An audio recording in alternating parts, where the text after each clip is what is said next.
It's just wrong. It's a joke to see how much PhD students actually get paid even now in 2023. And the notion of how much they get paid is actually an insult to how much they are respected and how much they are valued by governments and universities around the world. In this video, I'm going to break down the 3 reasons I've come around to see and understand that this whole concept is wrong. It's a disgrace and it needs to change because it's unfair for PhD students. So on average in the UK, as of 2023 per se, the average PhD student stipend salary is around £18,000, which is probably around $20,000 approximately, and it's tax-free. Now that sounds like a lot, but actually that equates to a decent paying part-time job. Now that sounds like a lot of money if you're just starting your PhD or thinking of doing that, saying, oh, 18,000 to do a PhD? It's not. So we've set the scene now, and in the UK, that's the average at the moment. I'm going to show you why that is a massive problem. Other countries have different amounts of stipends. You can see on the screen right now. I'll put the links to kind of other countries where I found in terms of Norway and Switzerland and Sweden and Germany, where the amount you get is a lot higher. But again, you have to match that to the cost of living in that country as well. I'll do a separate video on that and why I think which is the best place to do a PhD right now.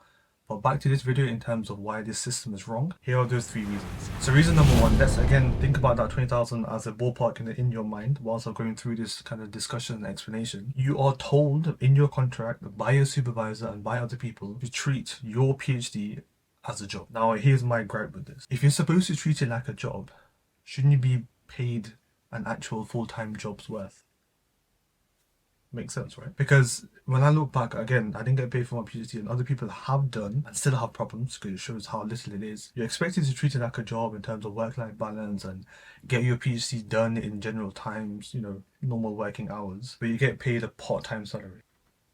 How does that work? So literally earlier this week, I was contemplating this, that for those who have stipends across the world, you're expected to treat it like a role where you treat it like a job, the professionalism, the working hours, etc. But you don't get paid nowhere near that much, even for a regular job, let alone a PhD studentship. So how does that work? Because for those who are, paying rent, groceries, etc., sometimes it might not actually add up. Even if you are getting paid, probably £1,500 or $1,000 a month. A lot of that will go to your rent. A lot of that then will go into groceries. What if you need to go for a conference that you have to pay for yourself? What if you need to add other things that you can't expense because your university won't pay for it? Where does all that money come from? Not everybody has a chance to help demonstrate in the lab and add extra hours from, teaching or lecturing or helping out with practicals or doing, other extracurricular activities within the university to help earn more money. Not everyone has that time. So how does it being treated like a job add to getting paid essentially a part-time salary? Now reason 2 is, with reason 1, again, you're supposed to treat it like a job. You are then told by law, by your contract, you can't really work any other job after a certain amount of hours. So now you stifle PhD students, in meaning you've given them a part-time salary essentially.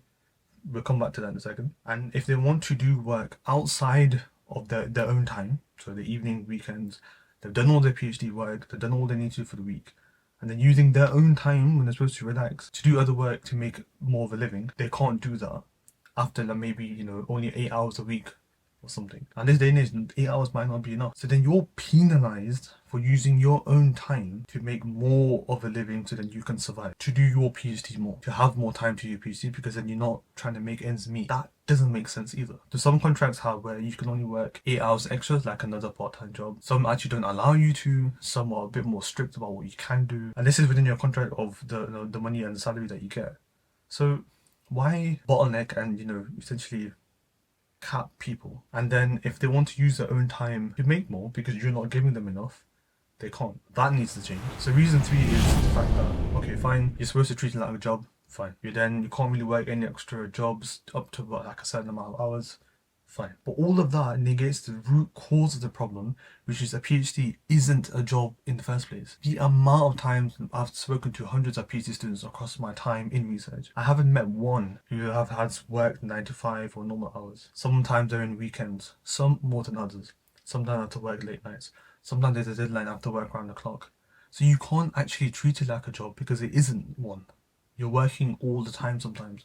Some people are working, 15, 16-hour days because of the time course experiment. It's not like, they can take the day off the next day. Sometimes they have to analyze the data.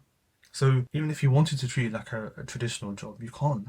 because the PhD negates that. Generally, a lot of people who are in the quantitative space, who are in the lab or doing traditionally, those are not treated like a job. Yes, perhaps if you're doing qualitative work, or if you're doing perhaps, dry work, dry lab, dry lab work, maybe again, but sometimes those you have to sit there coding for hours and hours on end. So how are you supposed to treat it like a job when what you have to put in is way more than your normal 37.5 hours a week, which is traditionally in the UK. In the US is perhaps more. So you can't. So you have to work more than a traditional full-time role, but you're getting paid half of a normal full-time job. I hope you can understand where I'm coming from here, that if you look back and just plot it, that doesn't add up. Because you are expected, believe me, your PI, your supervisor, your colleagues, they expect you to work more than till 5 o'clock. Expect you to work on the weekends. If you want to push the paper out, if you want to advance, if you want to excel, you need to do more. But then you can't perhaps survive because you don't have enough money to keep going. This whole system needs to change. Now, some caveats for those who might be, saying that, Aamir, hold up. You're being trained up to be an independent researcher. That's what a PhD is, and you're getting paid to do it. Stop complaining. I get where you're coming from, but put yourself in the shoes of a PhD student if you don't know. For many of them at the moment, I've spoken to PhD students recently actually. Their stipend doesn't even cover the rent. Yes, you're being trained. Yes, you're doing all of that.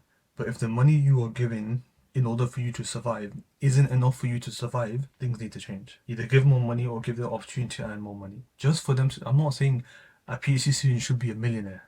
No, but the stipend should be enough for them to survive fairly comfortably, not, checking every dollar or every pound. So then they can dedicate their time into the PhD and give more to it, as opposed to being stressed by finances. I hope you understand these points and where I'm coming from with this, because I think a lot of people, whether they have fully funded scholarships or not, also have this problem. If you're in a high cost living city or country, how are you supposed to survive? And for me, because I was living with my parents, living at home, I didn't have rent. It sounded like, oh, I could do a PhD without a stipend. I couldn't. Because I actually made a video about how my PhD made me broke. That's here. I urge you to check it out. Thanks for watching. See you in a bit.